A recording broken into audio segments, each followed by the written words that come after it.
ഇന്നത്തെ വാർത്താ ചിത്രമാണ്, വാർത്തയിലെ താരമാണ്. എങ്ങനെയാണ് ഏട്ടാ വരുന്നത്?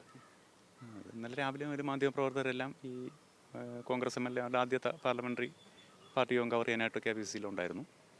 നമ്മൾ എല്ലാ ഫോട്ടോഗ്രാഫർമാരും മറ്റ് മാധ്യമപ്രവർത്തകരുണ്ടായിരുന്നു. അപ്പോൾ ഉച്ചയോടുകൂടി മീറ്റിംഗ് കഴിഞ്ഞ് ഓരോ VD സതീശൻ, ചെന്നിത്തല തുടങ്ങിയ നേതാക്കളെല്ലാം പുറത്തേക്ക് പോയി. അവസാനം ഈ 2 നിരീക്ഷകരായിരുന്നല്ലോ ഇന്നലത്തെ പ്രധാന ആകർഷണം. അപ്പോൾ ഈ നിരീക്ഷകരുടെ ഒരുമിച്ചുള്ള ഒരു ഫോട്ടോ എടുക്കാനായിട്ട് എല്ലാ മാധ്യമപ്രവർത്തകരെയും പോലെ ഞങ്ങൾ നിന്നു. അപ്പോൾ അതിനിടയിൽ ആദ്യം ഈ അജയ് മാക്കൻ അദ്ദേഹം വന്നു, മാധ്യമങ്ങൾക്ക് ബൈറ്റ് കൊടുത്തു. അതിനുശേഷം മുകുൾ വാസനിക്ക് വന്ന സമയത്ത് ഇദ്ദേഹത്തിൻ്റെ കയ്യിലുള്ള ഈ ഫയൽ എൻ്റെ ശ്രദ്ധയിൽപ്പെട്ടു. അപ്പോൾ അതിൽ സ്വാഭാവികമായിട്ട് ഇത്തരം ഒരു സാഹചര്യത്തിൽ നമ്മൾ ആദ്യമായി ചിന്തിക്കുന്നത് ഇങ്ങനെ ഒരു കുറച്ച് എന്തെങ്കിലും അതിൽ കാണുമെന്ന് വിചാരിച്ചു. അപ്പോൾ ആ സമയത്ത് എടുക്കാൻ പറ്റിയില്ല, ആ തിരക്ക് കാരണം അതിൻ്റെ ഇടയിൽ സംഭവിച്ചില്ല. അപ്പോൾ ഇദ്ദേഹം ബൈറ്റ് കഴിഞ്ഞിട്ട് തിരിച്ച് കാറിലേക്ക് മടങ്ങിപ്പോകാനായിട്ട് കാറിലേക്ക് കയറുന്ന സമയത്ത് അപ്പോൾ ശ്രദ്ധിച്ചിരുന്നു കയ്യിലെ ഈ പേരുകളായിരുന്നു. മുമ്പ് നമ്മുടെ ഇതിൽ നമുക്ക് അങ്ങനെ വാർത്താ ചിത്രങ്ങൾ കിട്ടിയ അനുഭവങ്ങളുണ്ട് പലർക്കും.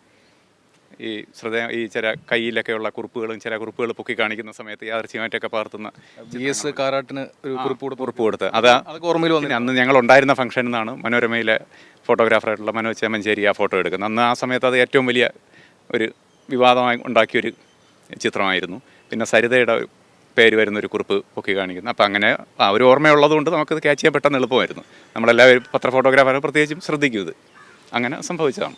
ഇത് അദ്ദേഹം മനഃപൂർവ്വം കയ്യിൽ ഇങ്ങനെ ചിരിച്ചു പിടിച്ചതാണെന്ന തരത്തിലുള്ള ചില ആളുകളൊക്കെ പറയുന്നുണ്ട്. അങ്ങനെ തോന്നിയോ? ഇല്ല, അത് ആദ്യമേ അത് മറഞ്ഞിരുന്നു. അത് കാരണം ഞാൻ ഇത് എടുക്കുന്ന സമയത്ത് ഒരു 8-10 ഫ്രെയിം ഞാൻ എടുത്തു.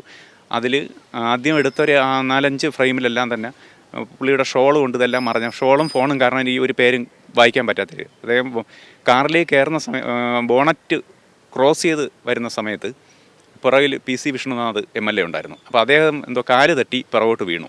ആ സമയത്ത് അദ്ദേഹം മുമ്പോട്ടായിരുന്ന സമയത്താണ് ഇത് യാദൃച്ഛികമായിട്ട് കയ്യിൽ ഈ കിട്ടാൻ വേണ്ടി കാത്തിരുന്നെടുത്ത ചിത്രമാണ്. അതിങ്ങനെ കണ്ടിന്യൂസ് ആയിട്ട് പടം എടുത്തുകൊണ്ടിരിക്കുകയായിരുന്നു. ഇതിങ്ങനെ ഏതെങ്കിലും ഒരു സമയത്ത് ഇത് റിവീലാകുമെന്നൊരു തോന്നലുണ്ട്. നമ്മളെപ്പോഴും അങ്ങനെയാണല്ലേ, കണ്ടിന്യൂസ് ആയിട്ട് ക്ലിക്ക് ചെയ്യും. അപ്പോൾ അതിൻ്റെ ഇടയിൽ നമുക്ക് ആവശ്യമുള്ളൊരു ചിത്രം കിട്ടും.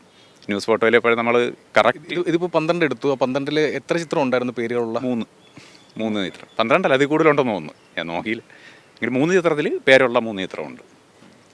ആളുകൾക്ക് വിളിക്കുന്നത് കേട്ടണേ? വിളിക്കുന്നുണ്ട്, ഒരുപാട് പേര് വിളിച്ച്. വളരെ സന്തോഷം.